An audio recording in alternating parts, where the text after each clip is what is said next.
So I'm with Deborah Kahn-Harris, the principal of Baeck College. Deborah, what's happening at the college? What's the impact of the coronavirus, and how do you see it playing out for the rabbinical students? Thank you, Ed, and thank you for asking me to be interviewed. I'm really honored to be here with you virtually.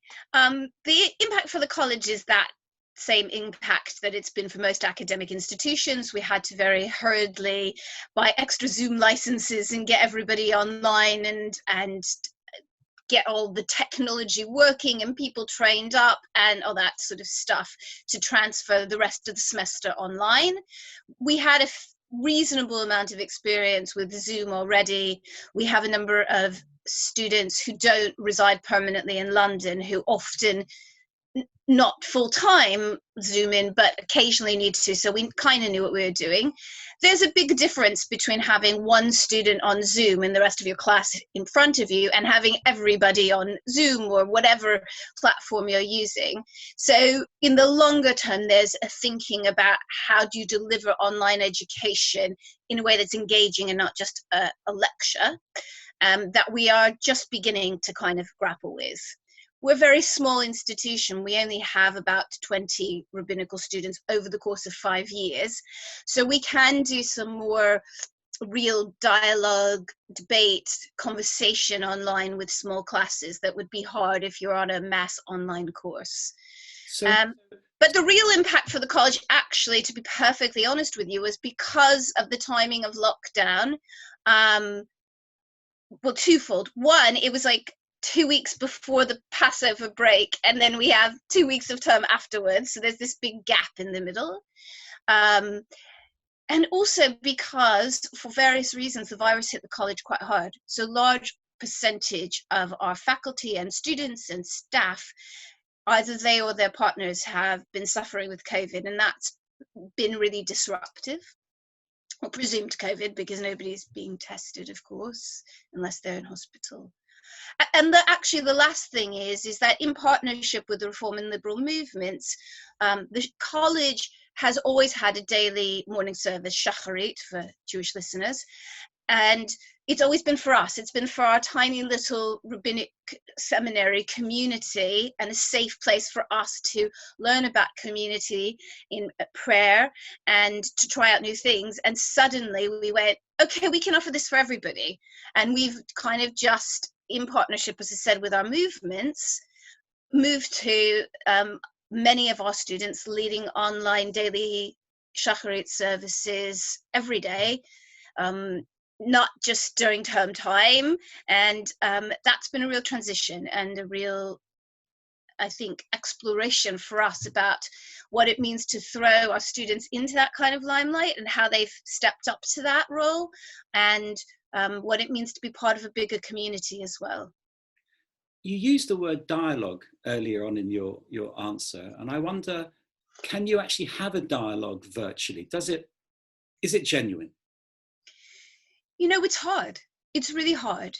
So I'm sitting here answering your questions, trying to work out, do I look at my camera so people think about I'm answering and I'm looking at them, or do I try to look at you, which will look weird for people watching, but makes more sense if I'm trying to dialogue with you, right? So I think there's a whole new psychological language and also behavioral language that we have to learn.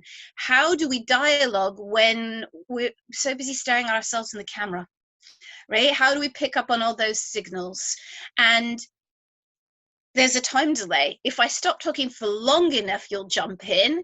But I've just started reading studies that say people become much more anxious after much shorter periods of somebody not speaking than they would in normal conversation, where we pick up on people's body language and their facial expressions much more easily. So people start talking over each other. Dialogue is maybe more possible if it's just the two of us. But as soon as you even put half a dozen people on the screen, yeah, it's harder. It's much harder.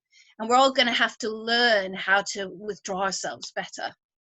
Yes, there's a certain amount of literacy, dialogue literacy, that we need to learn in this virtual world that we're all living in. Absolutely. And you also mentioned the word community. and a number of the faith leaders I've spoken to have talked about how their understanding of community has changed, and a sense of it will change forever.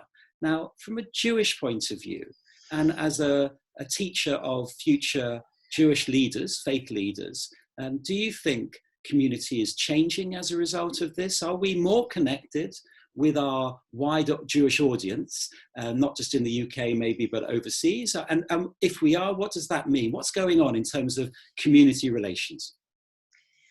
I think the challenge of the online world has been with us for a long time. Well, long, 10, 15 years at least. This crisis has made us speed up our reaction to it. I think a lot of us, myself maybe included, who've resisted very strongly the notion of online community, are having to face up to the fact that it does exist, that it is real.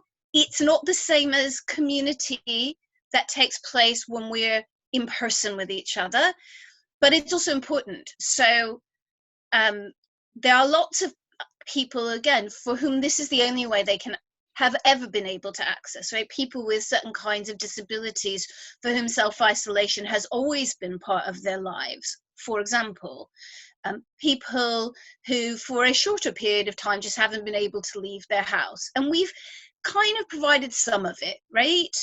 We've had online streaming of services, but online streaming is not interactive. It's just a very passive thing. You can join us by just watching, right? And I think what's happening with this crisis is we're all confined.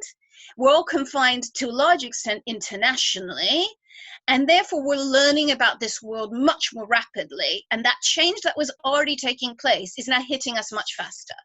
Do I think the online world is going to replace the need for, excuse me, person to person in physical proximity to each other contact? No, I don't.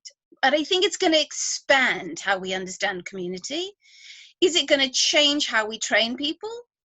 Yes, but maybe not in the ways that are assumed. So it doesn't mean we're all going to just move to online training, because there might be financial benefits to it or whatever else. It means that we have to think about how we train people to deal with both the physical proximity world and the online distance world as well. And it means that we have to give people more skills, actually, not just different skills. Not we're going to stop saying this is how you deal with people when you're taking a service in person. This is how you go sit by somebody's bedside when they're dying. But we're going to need for people to understand, how do you sit next to someone when they're dying? And how do you sit next to someone online when they're dying? Like, these are going to be, and they're not unrelated skills, but we're all going to have to start learning how we do that. Okay, and I should say for our viewers that you're recovering from the coronavirus, so we're very grateful that you're able to speak. But my last question is what are the Jewish resources that you bring to this? Because you're talking in very general terms with your Jewish kind of context, but I'm wondering if you can end by telling us a little bit about the specific Jewish resources that are available to explore some of those issues, whether it's community, belonging, and so on. What seems about 1 million years ago, but isn't really, we had Purim celebrations back in March at the college in person, which we now know both in various Jewish contexts might have been a super spreader moment for the Jewish community. And we had what's known as a Purim spiel, these sort of amusing sort of things. And one of the things we were looking at, we had a little quiz on Sefaria, which is an online resource that some of my academic faculty really dislike and some of them love. So it's a very kind of Marmitish thing. And one of the questions on the quiz was, how many resource sheets can you find on COVID-19 on Sefaria? So people, even before we all sort of thought it was really going to hit us terribly, were already doing that stuff.